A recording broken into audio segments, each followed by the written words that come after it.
Right, I'm sorry about the quality of the camera yet again. Nothing we can do about it for the time being. But we're going to be talking about blood glucose. Now there are a few main things we need to know. One, we need to know the two hormones that there are at play here. Hormone 1 is glucagon. And hormone 2 is insulin. Now insulin is for foundation and higher, but glucagon is only a higher tier. So whenever I start talking about glucagon, you're doing a foundation paper, just ignore me, as usual. The two organs, we have the liver and the pancreas. And the two sugars are your glucose, which is the normal stuff that's going through our bloodstream, and glycogen. And what do they all do? Well, thanks for asking. Right, I'm going to start off with my pancreas, my first organ, the pancreas. My pancreas, it's an organ, and it can detect when the blood sugar levels are too high. So if the blood sugar levels are very high, I'm going to say blood sugar levels here, so high blood sugar levels, it's going to release a hormone to my liver. My liver, which looks something like that. The hormone that is going to be released is insulin.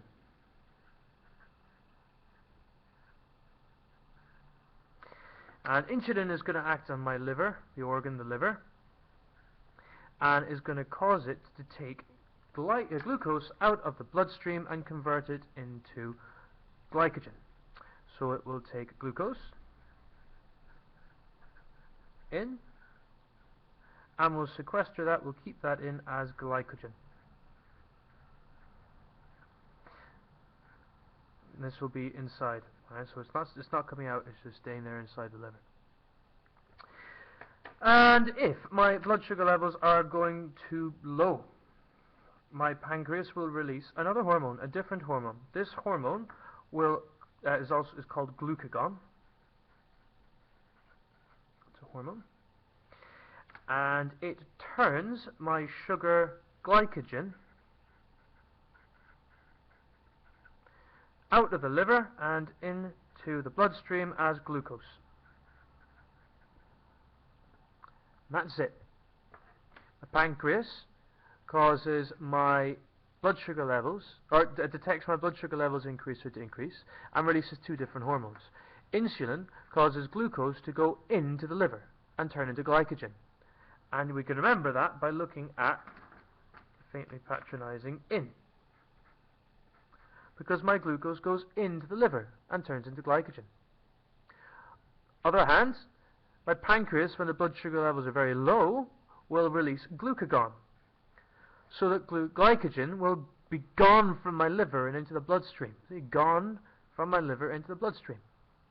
And between my two sugars, how do I know which one is which?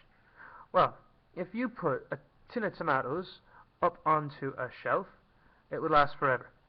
But if you just put a normal tomato, it would last for a couple of days. So glycogen is a little bit like your can. If your can of soup or your can of tomatoes, it's going to last forever, even into the zombie apocalypse. Whereas your tomato is your glucose. So my glycogen is rather like my glucose. It's like glucose. Long-term storage, short-term use.